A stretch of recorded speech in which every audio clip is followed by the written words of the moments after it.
सर्वांनी नमस्कार करा.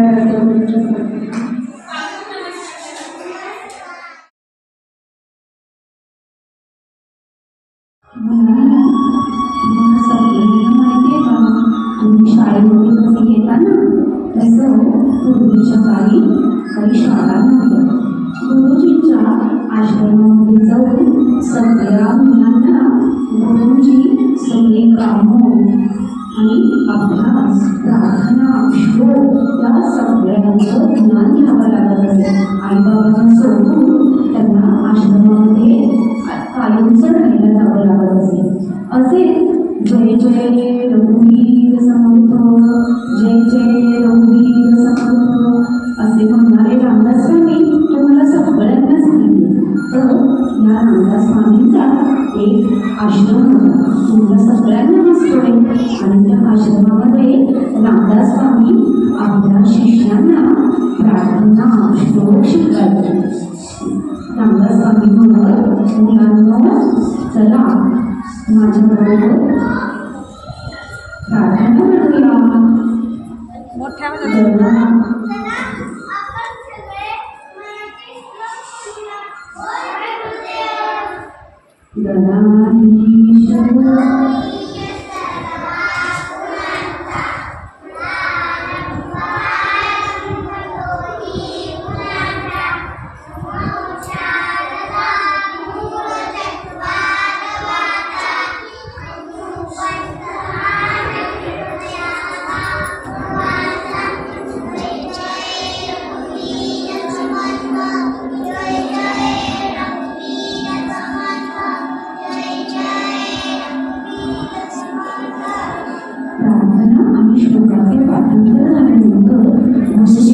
सगळ्या शिष्यांना म्हणाले, मुलांनो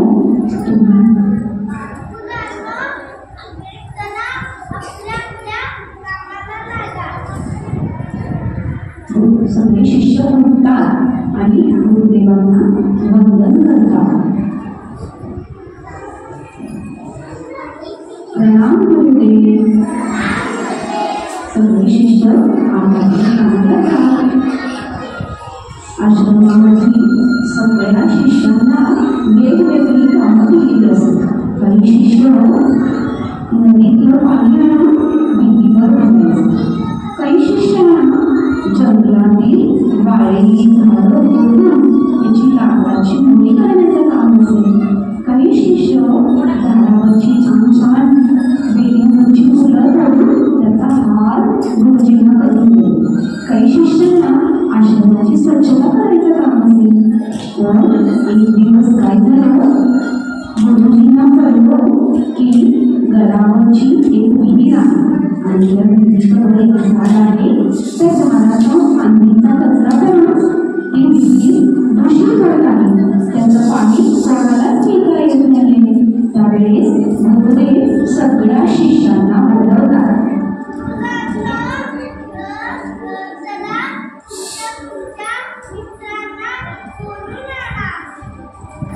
सगळ्या शिष्यांना बोलावण्याचं काम सांगतात. शिष्य आपापल्या मित्रांना बोलावतात.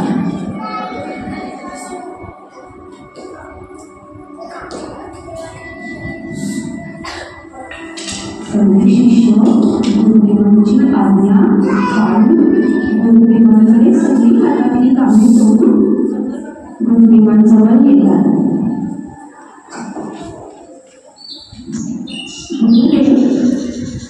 आपल्या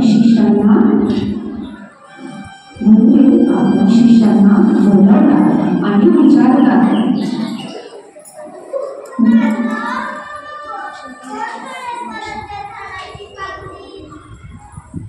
त्या झाडाची फांदी कोण तोडले? गुरुदेव विचारतात. सगळे शिष्य घाबरतात. मी नाही बाबा, कारण ती जर झाडाची फांदी तोडता दोन्ही सोबत तोडू शकतो. त्यामुळे सगळे शिष्य घाबरतात. पण आंबाच्या नावाचा एक शिष्य येतो आणि गुरुदेवांना म्हणतोय,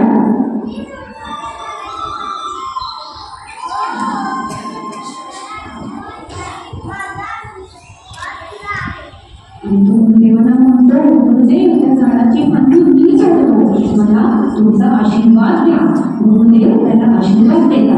आणि हा छोटासा अंबाजी हातामध्ये कुऱ्हाड घेऊन जंगलातील त्या विविध झाडाची फांदी तोडण्यासाठी निघतो. सगळे शिष्य अंबाजीच्या पाठीमागे झाडाची फांदी कुठे आहे ते बघायला जातात. अंबाजीच्या मागोमाग सगळे शिष्य त्या भिंतीकडे जायला लागतात.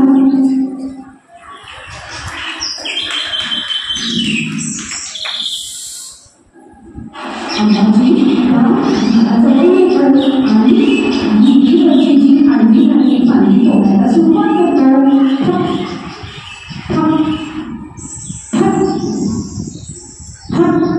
जोरजोराने ती फांदी तोडायला लागतो आणि तोडता एकदम त्याचा तोड जातो आणि विहिरीमध्ये पडतो.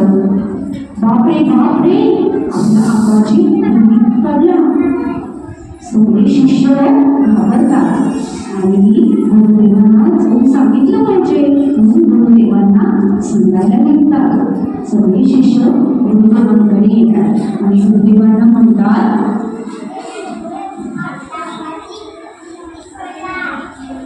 अंबाजी विहिरीत पडला, तुम्ही चला. गुरुदेव म्हणतात, चला आपण पाहूया. आणि गुरुदेवांच्या चला आपण अंबाजीकडे जाऊन बघूया. आणि गुरुदेवांच्या मागे शिष्य विहिरीकडे निघतात. जय जय रघुवीर समर्थ, जय जय रघुवीर समर्थ, जय जय रघुवीर समर्थ, जय जय रघुवीर समर्थ, जय जय रघुवीर समर्थ, जय जय रघुवीर समर्थ. आणि गुरुदेव माता विहिरीजवळ येऊन पाहतात आणि प्रेम भराने विहिरीमध्ये डोकावून पाहतात आणि अंबाजीला विचारतात,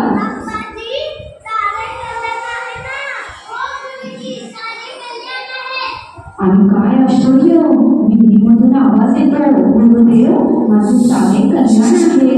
आणि गुरुदेव त्याला प्रेमाने हात देतात आणि विहिरीच्या बाहेर काढतात.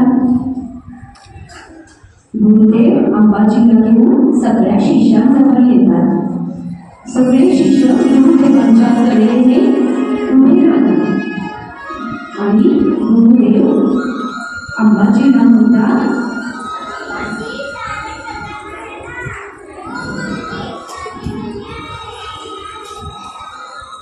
आणि गुरुदेव म्हणतात, अंबाजी, आमच्यासाठी गुरु आज्ञा पालन करण्यासाठी तू आपला जीव धोक्यात घातलास.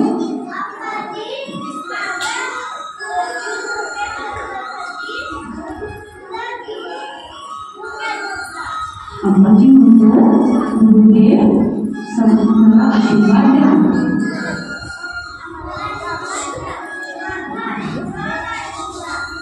गुरुदेव सगळ्या शिष्यांना सांगतात, मुलांना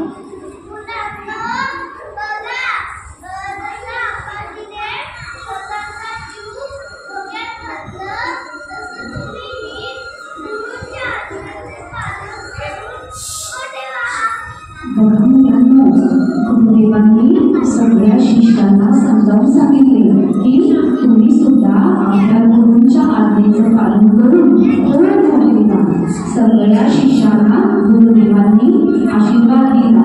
सगळ्या शिष्य गुरुदेवांकडून सगळ्या शिष्यांनी आशीर्वाद घेतला. प्रणाम गुरुदेव. सगळे शिष्य गुरुदेवांच्या बाजूने खाली बसले आणि गुरुदेवांचा सगळ्या शिष्यांनी आशीर्वाद घेतला. बरं का मुलांनो, असे होते थोर रामदास स्वामी आणि त्यांचा हा लहानपणीचा लाडका शिष्य म्हणजेच अंबाजी. आपल्या गुरूंच्या आज्ञेचं पालन करण्यासाठी त्या छोट्या अंबाजीने आपला जीव धोक्यात घातला आणि पुढे गुरूंची आज्ञा पाळून तो खूप मोठा झाला. आणि पुढे जाऊन हा लहानपणीचा अंबाजी म्हणजे मोठे थोर शिष्य थोर गुरु झाले. त्यांचे नाव होते कल्याण स्वामी. या दिवसापासून ह्या सगळ्या शिष्यांनी या अंबाजीला कल्याण असे म्हणू लागले आणि मोठेपणी हा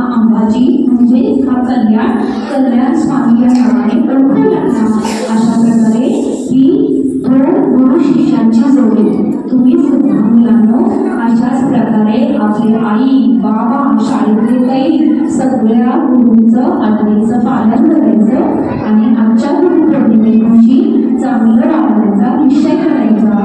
तुम्हाला सगळ्यांना गुरुपौर्णिमेच्या खूप खूप शुभेच्छा.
या सगळ्या मंडळींकडे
जर काही चुकलं त्या मूर्तीला सांगत असे आणि गंमत म्हणजे मला पडलेल्या प्रश्नावर त्या मूर्तीकडनं उत्तरे सुचत नाही.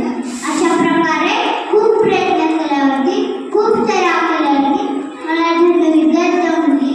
सराव तसा चालू केला. एक वाढ अशी आली, तुमच्या आशीर्वाद तरी उत्तम खरेदी होती. द्रोणाच्या मनाने तू सोडलेल्या पानाने या उत्तराचे दोन मिनिटांचं तू म्हणले, पण आम्ही तुला प्रत्यक्ष धरून चालू तर कुठे करू? तेव्हा असं कर, अशी काहीतरी करा म्हणतात आमच्या आत्मत की ज्या लोकांना विश्वास बसते. होय, खरंच विश्वास एकदम त्यांनी गुरुजींचे हे म्हणणं ऐकलं, ताबडतोब आपलं निश्चय करतो. त्याच्यावर त्याने एक बाण केला. तो बाण अशा रीतीने गेला की आजूबाजूच्या फुलांची फुलं तो बाण एक एक करत गवत गेला. गुरुजींच्या मूर्तीच्या पायाशी धरून पडला. हे पाहिलं मात्र त्याचं वाटलं. ते कौरव म्हणाले, मुलांनो, हा खरा शिष्य, हा खरा विद्यार्थी. नुसती गुरुची प्रतिमा धरायची, आपल्या निष्ठेने, आपल्या श्रद्धेने याची जर जोड दिली तर तुम्ही एकलव्यासाठी खूप काळजी मिळतात. निष्ठा, श्रद्धा, सराव याची जर जोड दिली तर तुम्ही एकलव्यासाठी खूप काळजी मिळतात. मग चरणाला सुरुवात. धन्यवाद. नमस्कार, माझे नाव अद्वैत मनोज पेंढारकर. माझ्या सर्व गुरूंना गुरुपौर्णिमेच्या हार्दिक शुभेच्छा. आज मी तुम्हाला एक गुरूंची एक गोष्ट सांगणार आहे. गोष्टीचे नाव आहे वाघिणीचे दूध. छत्रपती शिवाजी महाराज समर्थानंद स्वामींचे